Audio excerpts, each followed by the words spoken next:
ভাই স্ক্রিনে একটা স্ক্রিনশট আপনারা দেখতে পাচ্ছেন। দেখেন এখানে কিন্তু লেখা আছে, দেখেন স্পষ্ট লেখা আছে কন্টেন্ট মনিটাইজেশন পলিসি। আপনারা যারা ফেসবুক আইডি এবং পেজ ব্যবহার করেন এবং আপনারা নিজস্ব ভিডিও আপলোড দেন, তারপরেও দেখবেন যে কিছুদিনের ভিতরে ফেসবুক আপনাদের এরকম একটা ইস্যু বাই দিয়ে দেয়।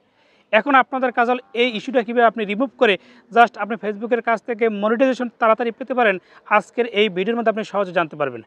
স্ক্রিনে দেখতে পাচ্ছেন, দেখেন কিন্তু আমার আগে এই পেজটা ছিল এরকম, এখন বর্তমানে দেখেন কিন্তু স্ক্রিনশটে দেখেন বর্তমানে কিন্তু এই ইস্যুটা কিন্তু চলে গেছে। আপনারা কিন্তু রিমুভ করতে পারবেন। যদি আপনার কাছে একটু উপকারী মানে অবশ্যই আপনার ফেসবুক টাইমলাইনে শেয়ার করে দিবেন। শুরুতেই আমি আপনাদেরকে একেবারে ক্লিয়ারভাবে দেখাচ্ছি। দেখেন জাস্ট আমার ফোনে যে ফেসবুক আছে, জাস্ট ফেসবুকে আমি ওপেন করে নিলাম। ওপেন হওয়ার পর এরপর দেখতে পাচ্ছেন উপরে একটা 3 লাইন দেখতে পাচ্ছেন, ভালো করে এই 3 লাইন ট্যাপ দিবেন। ট্যাপ দেওয়ার পর এখানে দেখতে পাচ্ছেন প্রফেশনাল ড্যাশবোর্ড লেখা, জাস্ট এখানে একবার ক্লিক করব। ক্লিক করার পরে দেখেন অনেকগুলো অপশন চলে আসে, একটু নিচের দিকে আপনারা যাবেন। নিচের দিকে যাওয়ার পর একটু অপশন দেখতে পাচ্ছেন, ভালো করে খেয়াল দেখেন এই যে মনিটাইজেশন লেখা আছে, মনিটাইজেশন জাস্ট এখানে একবার ক্লিক করব। ক্লিক করার পর দেখেন কিন্তু দুইটা কিন্তু অপশন কিন্তু আপনার সামনে শো করবে। দেখেন দুইটা অপশন কিন্তু চলে, দেখেন একটা হলো স্টার্স আটল অ্যাডস অন রিচ, বাট কিন্তু আমি কিন্তু ইনস্ট্রিম অ্যাডস কিন্তু ফেসবুক আমাকে এখন পর্যন্ত দেয়নি। এর কারণ কি? কারণ ফেসবুক থেকে ইনস্ট্রিম অ্যাডস পেতে হলে 5টা শর্ত ভাই পূরণ করতে হবে। এই নিচে দেখতে পাচ্ছেন ইনস্ট্রিম অ্যাডস, জাস্ট এখানে যদি আমি ক্লিক করি, ক্লিক করার পর নিচে দিকে গেলাম, যাওয়ার এখানে দেখতে পাচ্ছেন, দেখেন ভাইরে ভাই দেখেন you follow Facebook content monetization policy, অর্থাৎ এখানে কিন্তু আগে ছিল করে চিহ্ন, এখন দেখেন বর্তমানে কিন্তু টিক চিহ্ন হয়ে গেছে।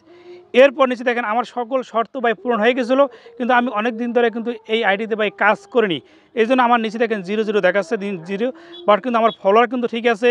এরপর দেখেন আমার এই যে দেখতে পাবেন কন্টেন্ট মনিটাইজেশন পলিসি, এটা কিন্তু ঠিক আছে। এটা যদি আপনি ঠিক থাকে তাহলে ভাই আপনি ফেসবুক থেকে ইনকাম করতে পারবেন। এখন একটা বিষয় হলো কীভাবে আমি এই ইস্যুটা সহজে রিমুভ করে দিয়েছি, সেই বিষয়টা আপনাদের কাছে শেয়ার করব। আপনার ফেসবুক আইডিতে এবং পেজে যতগুলো ভিডিও আপনি আপলোড দিচ্ছেন, সেই ভিডিওগুলো যদি আপনার নিজের হয়ে থাকে, আপনি যদি কোনো মিউজিক ব্যবহার না করে থাকেন, তাহলে সব ভিডিওগুলো একটা ভিডিও আপনি ডিলিট করবেন না, জাস্ট আপনার ফোনের সবগুলো ভিডিও আপনি এরকম রেখে দেবেন।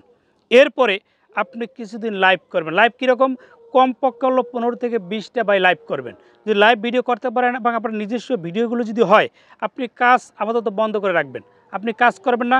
কিছুদিন পর 1 থেকে 1.5 মাস পর দেখবেন যে এখানে জাস্ট আপনি লাইভ করতে থাকবেন, কিছুদিন পর দেখবেন যে এই ইস্যুটা চলে গেছে। অনেক অন্যের কোনো ভিডিও থাকে সেগুলো ভাই আপনাকে ডিলিট করতে হবে।